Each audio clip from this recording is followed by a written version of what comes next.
Hey guys, in this video I will show you how you can fix mouse not locking to game window. Without further ado, let's get started. First of all, you just need to go and press Windows and I key or simply right one here.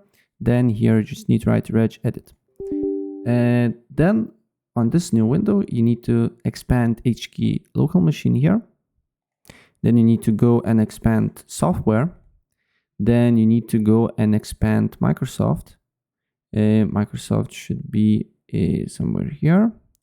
Then you need to expand Windows.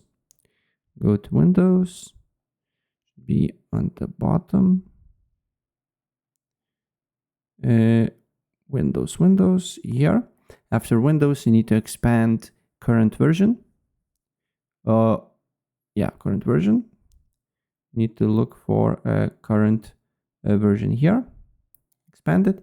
And then you need to go to policies. You need to go to policies, and then you need to go to system.